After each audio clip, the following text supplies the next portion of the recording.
Hi, I'm Norm Abram. Welcome to the New Yankee Workshop. Never before in my memory have I seen so many American flags flying around the country. So it seems fitting that we should build our own flagpole here in the New Yankee Workshop. There'll be no fiberglass or aluminum, only wood. In a moment, we'll take a look at a flagpole like the one we want to build, and then we'll come back here and build our own. That's next, right here in the New Yankee Workshop.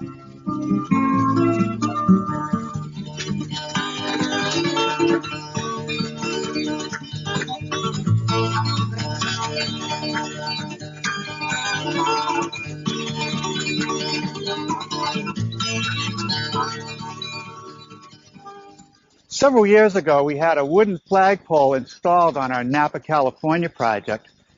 The same company that built that one installed this one here on the East Coast on the island of Nantucket, and I think there's some good ideas we can get from it. It's held in place by this metal channel iron, which is buried in concrete. If I reach underneath, I realize that the flagpole is actually hollow. It comes up straight for several feet, then it goes into an octagon, then it becomes round as it tapers towards the top. And I'd say it appears to be about 22 feet tall. Just about what we're looking for. Let's go back to the shop and build our own version. Well, here it is, our prototype flagpole. 22 feet long. Now, before I started building this, I paid a visit to our friends at the Charlestown Navy Shipyard, where they know a little bit about making masts, because after all, they take care of the USS Constitution. And they said this is the way to build a flagpole, out of straight grain fir, and as you'll note, it's hollow. There are 4 pieces glued together with epoxy. This makes it much lighter and certainly stronger than a solid piece of wood. It starts out 4.5 inches square for the first 4 feet, and then it tapers all the way up to the top where it's 3 inches. I ease the edges with a 1.5 inch radius, so it's round at the top, and then just the edges are rounded the rest of the way.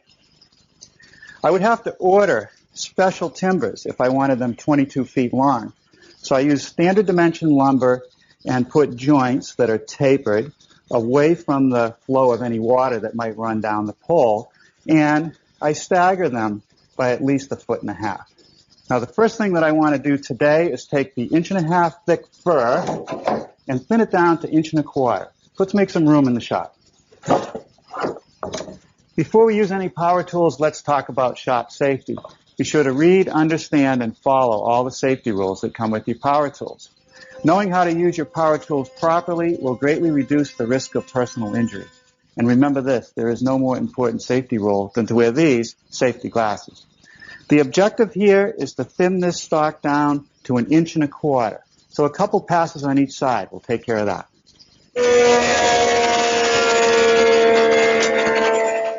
Now, these timbers are pretty straight, but not straight enough. I want them to be perfect. And they're a little long to run through my joiner. So the first thing I'm going to do is take a chalk line and snap one along the edge so I can see how far off it really is. And then I'll be able to hand plane it off. And we can see that in the middle here, right around this end, it's almost 1/4 inch. Now here I'm just adding a pencil line so that if my chalk line blows away, I can still have a reference. Now you could plane this with a good hand plane. I'm going to use this power plane, and I'll start at the highest point and do short passes down to the line. Well, now I brought out my compound miter saw. So I want to make the bevel cut for each side. And I'll leave the overall length a couple inches longer than the finished pole.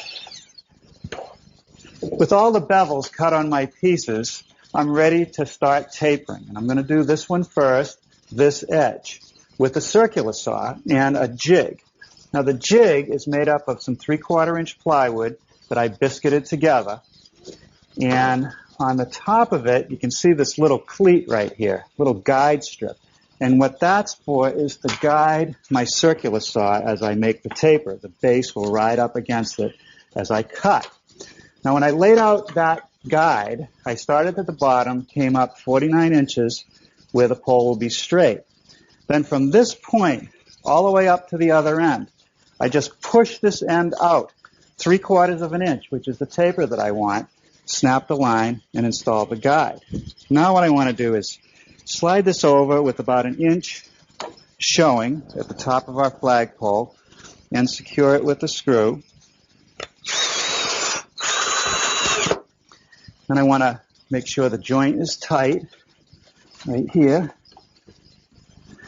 And go down the other end and secure it with a screw, only leaving about 1/4 of an inch of wood overhanging. Okay, now you'll notice that I have this string line pulled very tightly along the edge of the jig, and it's held away with a piece of 1/4-inch plywood. I have another piece of 1/4-inch plywood, which is the gauge. The jig is a little flexible, so I want to make sure that it's perfectly straight before I secure the piece underneath. So I check it at this joint and at this one. Make sure it's even. I can push it around, and that's good.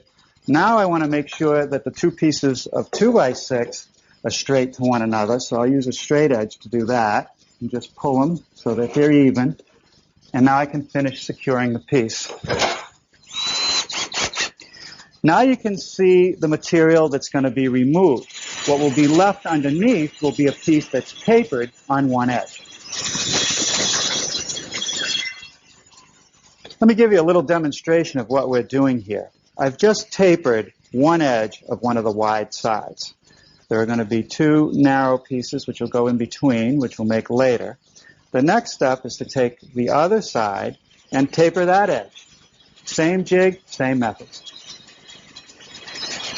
Now I've flipped the jig upside down, and I snap the line that's 4.5 inches wide here and 3 inches down the other end, and screwed a cleat on right along that line. Now I can take the side that's already been tapered, slide it up against that stop, and put a few screws in it to hold it in place. Now I'm putting the screws in from underneath because it'll actually hold the piece better. Now we'll turn it over and cut it.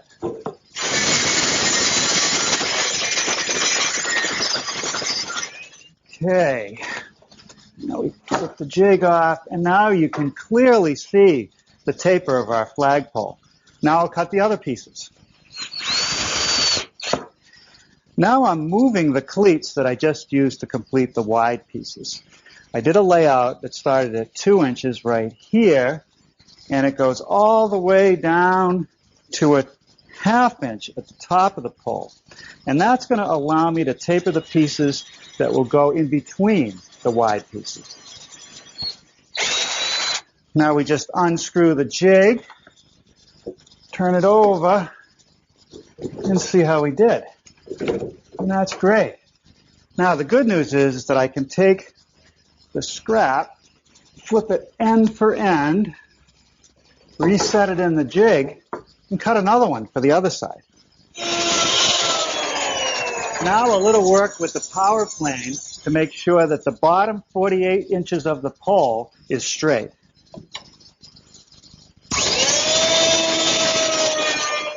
Now here I'm laying out to cut some slots for number 10 biscuits. They're really not going to add any strength to the joint. They're really just a way to easily align these pieces when I get to the glue up. Well, now I'm setting up a station to do my glue up. First, I rolled out some rosin paper because I don't want glue to get all over the concrete floor. And if I had a wooden floor, I'd just clamp some or screw some blocks to the floor to keep the piece up so I can slip the clamps underneath. But since we have concrete, I just took some MDF, ripped up a few pieces, and put my blocks on that. All right, a few screws to hold it together. Now, once again, I have a string line that's set off the side of these pieces by 1/4 of an inch. And it's stretched very tightly so I can make sure the whole setup is straight. And also I have these little standoffs here. The first 3 are in a straight line. That's the straight part of the pole. And as I go up, they move in just a little bit at each block, giving me the taper of the pole. When I set the pole in here, I want to make sure it's up against these stops. For the glue, I went to my marine center. This is a marine system, so it should work great outdoors. There's a resin and a hardener, and I pump in equal amounts of each. Now that looks pretty good. Now they recommend that I add some of this high-density filler. So I just tap in a bunch into the middle and stir it. I want to thicken the mixture. It'll fill any voids left by the saw cuts. I just roll it on, not too thick, a nice even coat. I'll put it on this piece and the mating pieces. Just put the biscuits in dry. I don't add any adhesive in the slot. Really there just for alignment. Now we can slip on the piece.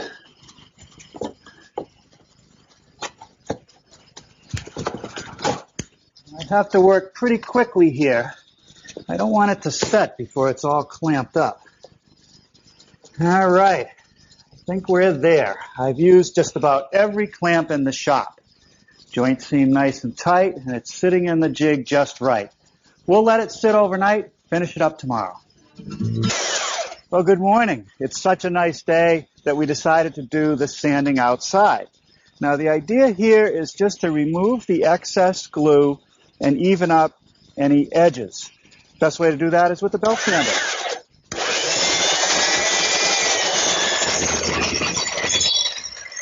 Now it's time to trim it to length.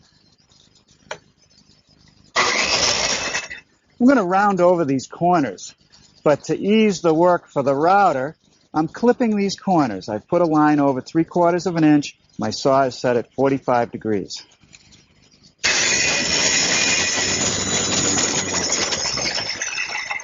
Okay, now that's where we're going to make the transition back to square.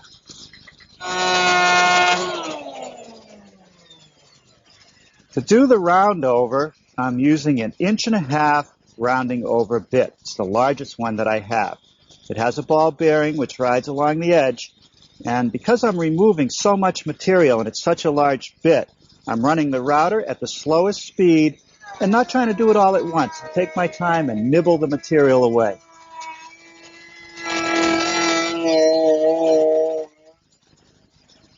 Before I mold the final corner, I've attached the straight edge with a few screws and made sure that it's even with the flat portion of the pole. That'll help guide my router later. I've attached my guide fence to my router, and I've taped on a block of wood to extend the area of the base. That block of wood will ride on the straight edge to prevent the router from rolling over as I complete the top of the pole.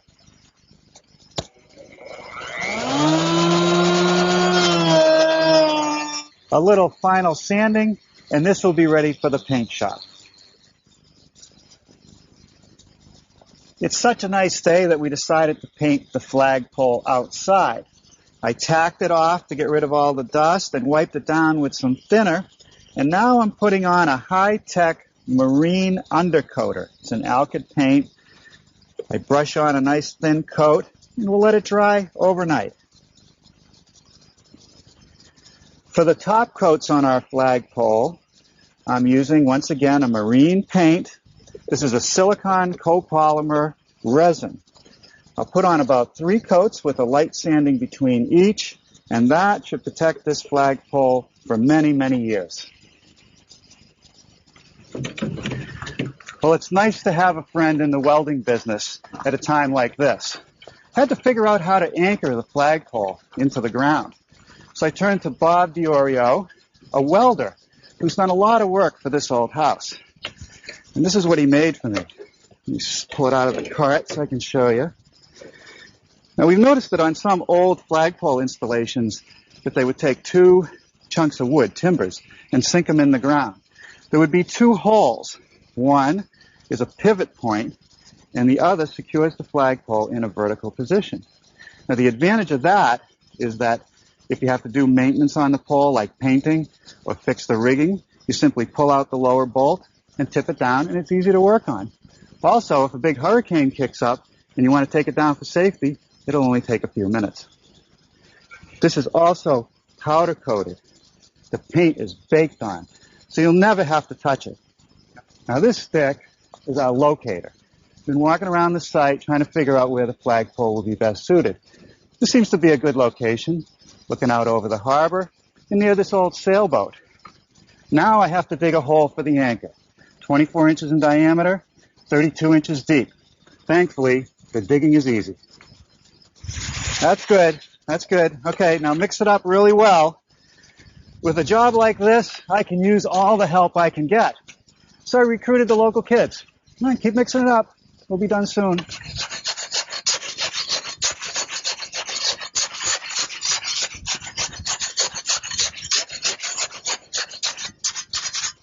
Okay, I think we got enough in there to set the anchor down. Okay, doesn't sink all the way through. All right, work it down to grade. All right, Allie, can I have that level? And we want to plumb it up and then fill it right to the top with more concrete.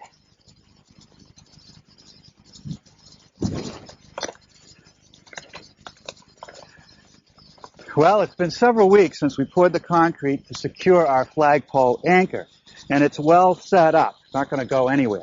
Now, the kids are off in school today, so they're going to miss the raising of the flagpole, but they'll see it a little bit later. I want to start installing some of the hardware. The first piece is going to be this cleat, cast aluminum that I bought on the internet. Yesterday, I stopped at the home center and got a couple stainless steel screws to secure it. First step is to drill some pilot holes.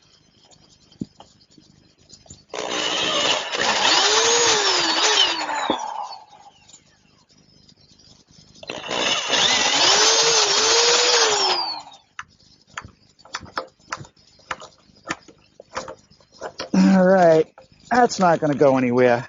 Now let's go up and work on the other end of the pole. Now this piece that goes on top of the flagpole is known as a truck. It's a piece of cast aluminum. It has a pulley for the halyard rope and some set screws which secure it to the top of the pole. And I want to make sure that this pulley lines up with the cleat down the other end. Now the ball. That's a traditional element on the top of any flagpole. This one's made out of two pieces of copper soldered together and covered with gold leaf. Then we have this threaded rod. This one was crafted by our friend and coppersmith Larry Stearns up in Vermont. Take a look. Over here, Norm, is an example of how they've been making copper spheres for approximately the last 100 years or so. Dodie Blow, my longest-term employee, great guy, is chucking up a disc of flat copper. This is a spinning lathe. There's nothing very special about it except that it has a heavy-duty thrust bearing in this head. And he's going to turn this machine on, lube that piece up, and spin a copper sphere for us.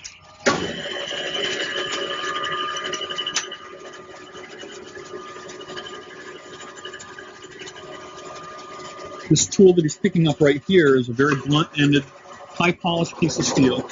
He's using that pin on the tool rest as a leverage point, and he's just forcing high pressure against the front of that piece of copper, and once it starts moving, it literally flows across the tooling. Yeah, you can see it. It's actually just starting to bend and go right around that form. What, again, is the form? This particular piece of material here is high-density polyethylene plastic. We no longer use hardwood for turning form because it can change with humidity. The plastic is very stable, and we make a piece of tooling once. We never make it again.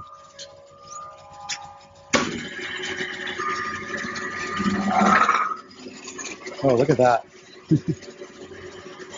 Once learned, it's not a difficult process to do. However, I would caution against an amateur trying this without some instruction. It can be pretty dangerous.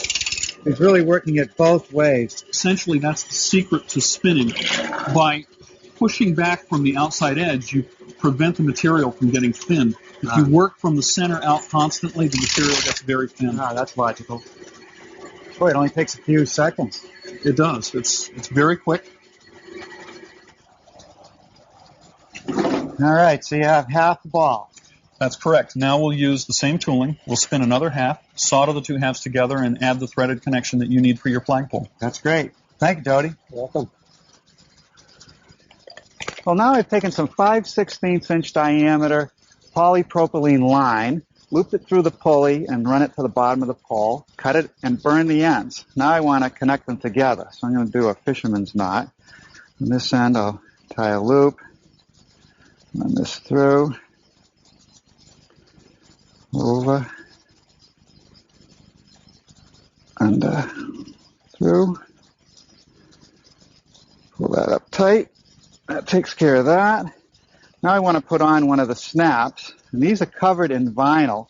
They'll cause less damage to the pole as it bangs up against it in a high wind. I just push a loop through, loop it over, pull that tight, and we'll set another one once we have the flag. Now here I'm laying out for the first bolt to secure our flagpole to the anchor, and I'm going to drill a 5/8 hole from each side.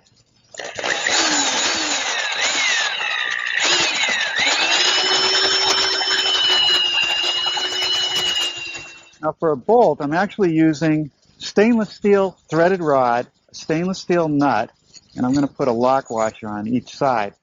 The reason for the stainless steel is that if we want to take this down, we want to be able to do it easily. Anything else will rust. This will last forever.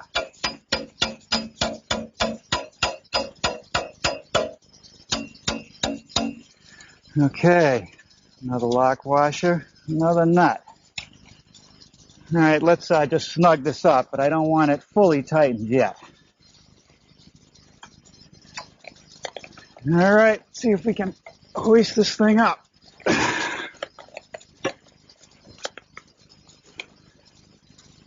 Nice snug fit in that anchor. Okay, that's it. Let's throw a level on it. See how close we are. That's pretty good. Now I'll drill a hole through the bottom for the lower bolt.